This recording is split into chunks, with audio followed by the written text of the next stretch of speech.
स्वागत है आपका आज के एपिसोड में। सबसे पहले देखते हैं पिछले अभ्यास प्रश्न को। लोथल के संबंध में निम्नलिखित कथनों पर विचार कीजिए। पहला, यह राजस्थान में स्थित हड़प्पा सभ्यता के सबसे पश्चिमी स्थलों में से एक है।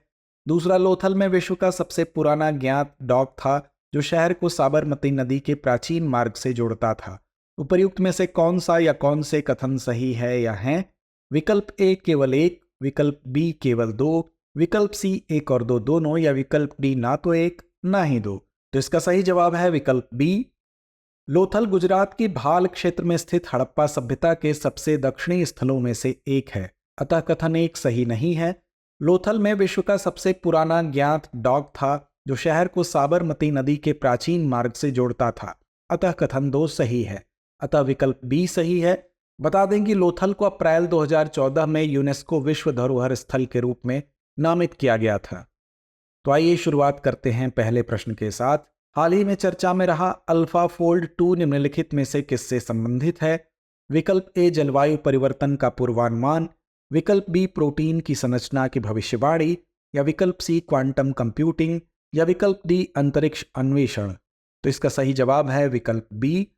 हाल ही में royal Swedish academy of sciences द्वारा वर्ष 2024 के लिए रसायन विज्ञान में नोबेल पुरस्कार प्रदान किया गया। पुरस्कार का आधा भाग डेविड बेकर को कंप्यूटेशनल प्रोटीन के डिजाइन के लिए दिया गया, जबकि दूसरा आधा भाग संयुक्त रूप से डेमिस हस्बिब और जॉन एस जंपर को प्रोटीन की संरचना की भविष्यवाणी के लिए प्रदान किया गया। गौरतलब है कि 2020 में हस्बिस और जंपर ने अल्फा फोल्ड 2 प्रस्तुत किया, जो एक AI संचालित प्रणाली है जिसने भविष्य में प्रोटीन संरचना में क्रांति ला दी। यह मॉडल लगभग प्रत्येक ज्ञात प्रोटीन 200 मिलियन की संरचना का पूर्वानुमान लगाने में सक्षम था, अतः विकल्प बी सही है। धरती आबा जनजातीय ग्राम उत्कर्ष अभियान के संबंध में निम्नलिखित कथनों पर विचार कीजिए। पहला, यह अनुसूचित जाति बहुल गांवों में मौजूदा योजनाओं को लागू करने के लिए एक व्यापक योजना है। दूसरा, धरती आबा का संबंध डॉक्टर BR अम्बेडकर से है। तीसरा, इस पहल का उद्देश्य सामाजिक बुनियादी ढांचे, स्वास्थ्य और शिक्षा में गंभीर अंतराल को दूर करना है। उपरोक्त कथनों में से कितने सही हैं? विकल्प ए केवल एक, विकल्प बी केवल दो, विकल्प सी सभी तीन, या विकल्प डी कोई नहीं। तो इसका सही जवाब है विकल्प ए।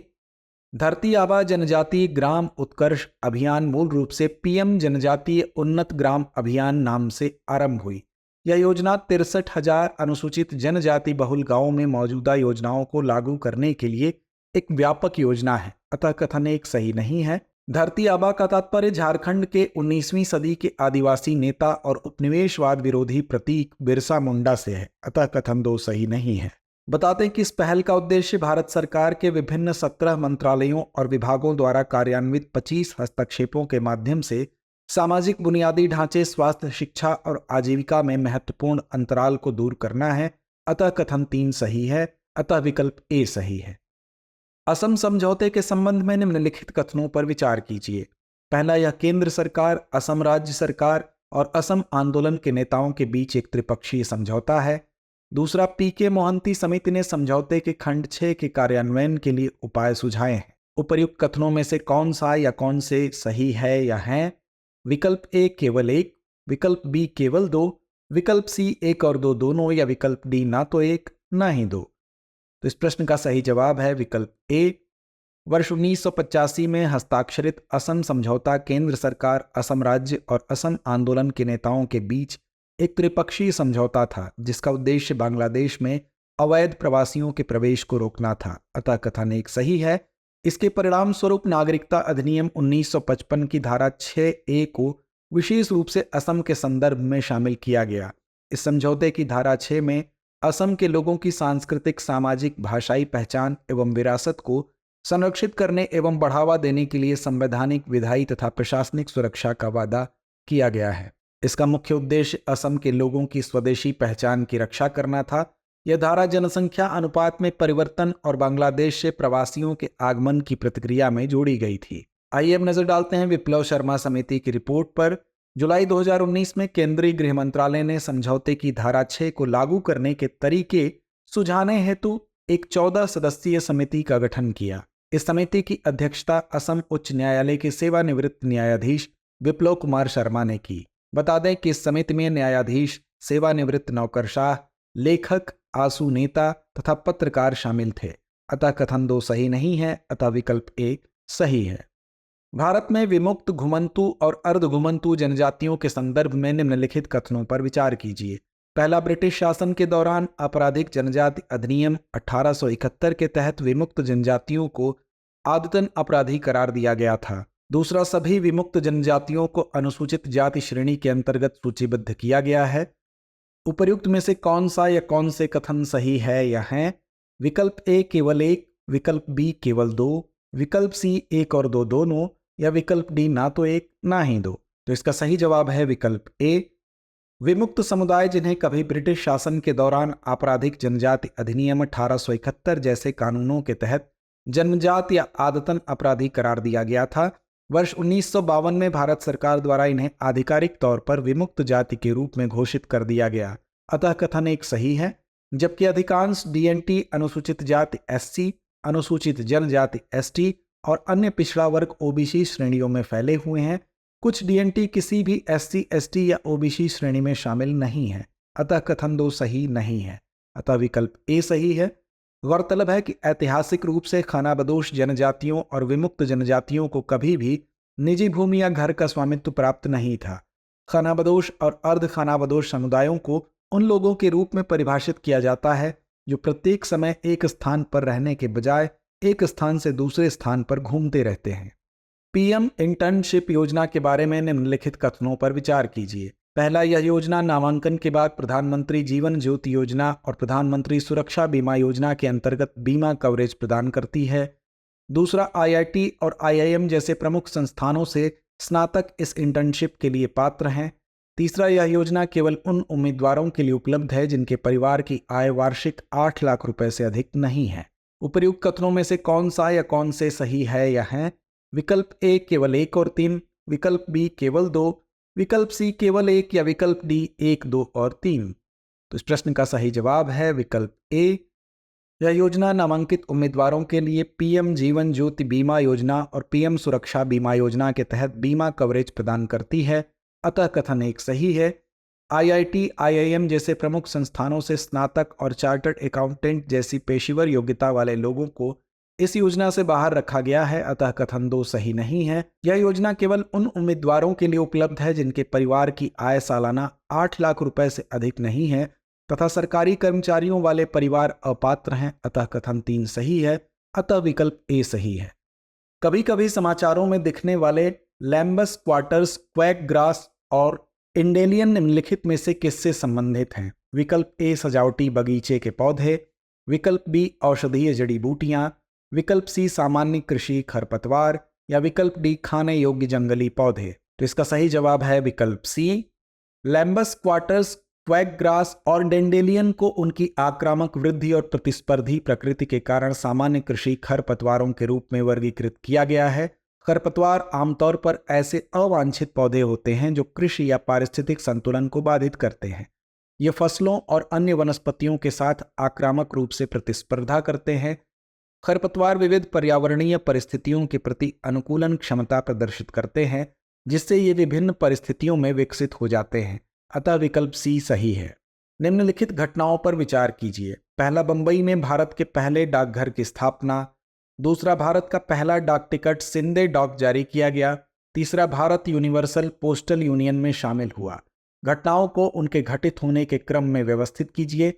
विकल्प ए 1, 2, 3, विकल्प बी 2, 1, 3, विकल्प सी 1, 3, 2 या विकल्प डी 2, 3, 1। तो इसका सही जवाब है विकल्प बी।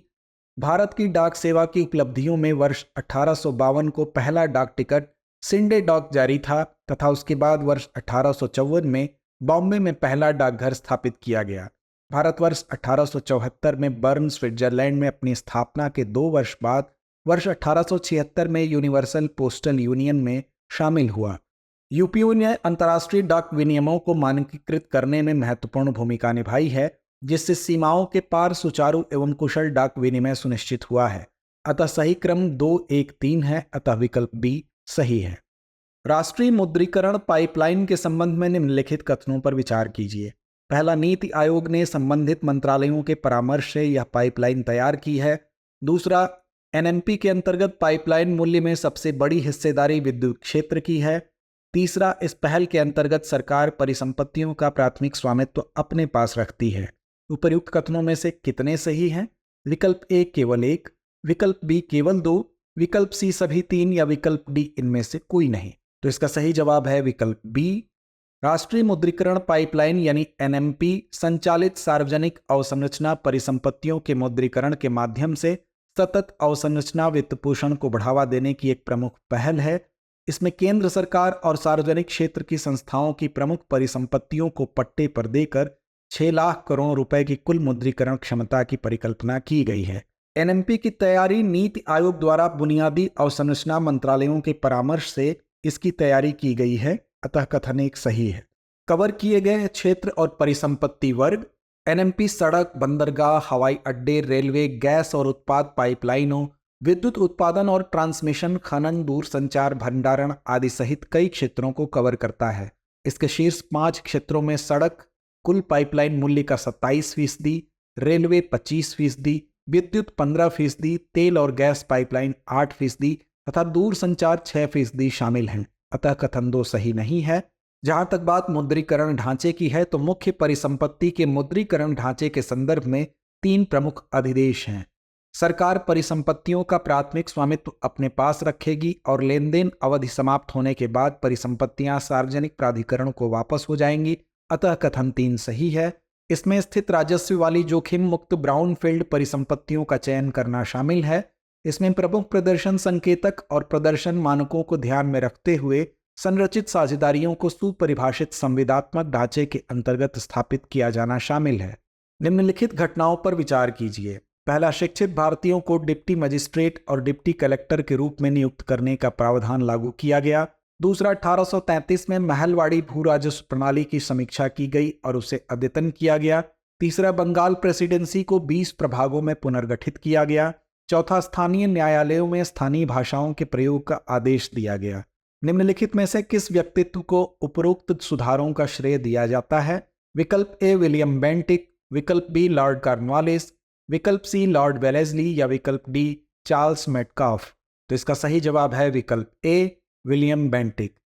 बेंटिक ने भारतीयों को प्रशासनिक भूमिकाओं से बाहर रखने की कॉर्नवालिस की नीति को उलट दिया और शिक्षित भारतीयों को डिप्टी मजिस्ट्रेट एवं डिप्टी कलेक्टर के रूप में नियुक्त किया, जो सरकारी सेवा के भारतीकरण की दिशा में एक महत्वपूर्ण कदम था।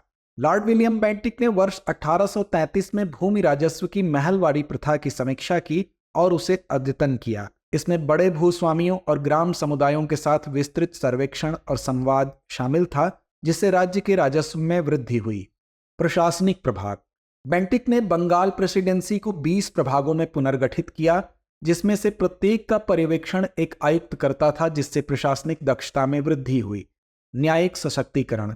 उन्होंने इलाहाबाद में अलग सदर दीवानी न्यायालय और सदर निजामत न्यायालय का निर्माण किया, जिससे जनता के लिए न्यायिक पहुंच में सुधार हुआ। न्यायालयों की भाषा। बेंटिक ने स्थानीय न्यायालयों में स्थानीय भाषा के प्रयोग का आदेश दिया। भारत में फ्रेंच से संबंधित निम्नलिखित कथनों पर विचार कीजिए। पहला, भारत में पहला फ्रांसीसी कारखाना मसूलीपट्टनम में स्थापित किया गया था। दूसरा, उन्होंने मालाबार में माहे और कोरोमंडल में यनम पर कब्जा कर लिया।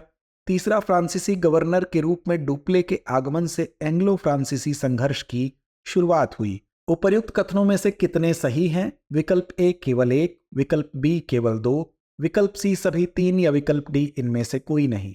तो इसका सही जवाब है विकल्प बी। भारत में पहला फ्रांसीसी कारखाना वर्ष 1667 में फ्रेंकोइस कैरन द्वारा सूरत में स्थापित किया गया था, जिसके पश्चात वर्ष 1669 में मारकारा द्वारा मसूलीपट्टनम में कारखाना स्थापित किया गया था, अतः कथन एक सही नहीं है। उन्होंने मालाबार में माहे, कोरोमंडल में यनम दोनों वर्ष 1725 में और तमिलनाडु में कारिकल 1739 पर कब्जा कर लिया, अतः कथन 2 सही है। वर्ष 1742 में भारत में फ्रांसीसी गवर्नर के रूप में डुप्ले के आगमन के साथ ही एंग्लो फ्रेंच संघर्ष यानी कर्नाटक युद्ध की शुरुआत हुई, जिसके परिणाम स्वरूप भारत में इनकी अंतिम हार हुई, अतः कथन 3 सही है, अतः विकल्प बी सही है। तो आइए अंत में नोट करते हैं आज का अभ्यास प्रश्न। वर्ष 2024 में दिए गए साहित्य के नोबेल पुरस्कार के बारे में निम्नलिखित कथनों पर विचार कीजिए। पहला ऐतिहासिक आघातों और जीवन की नाजुकता का पता लगाने वाले गहन काव्यात्मक गद्य के लिए दक्षिण कोरियाई उपन्यासकार हॉन कॉन को यह पुरस्कार दिया गया है। दूसरा साहित्य का नोबेल पुरस्कार ओस्लो नॉर्वे की नोबेल समिति द्वारा दिया जाता है। उपर्युक्त में से कौन सा या कौन से कथन सही है या है? विकल्प ए केवल एक, विकल्प बी केवल दो, विकल्प सी एक और दो दोनों, या विकल्प डी ना तो एक ना ही दो। तो इस प्रश्न का जवाब कमेंट बॉक्स में देना ना भूलें। धन्यवाद।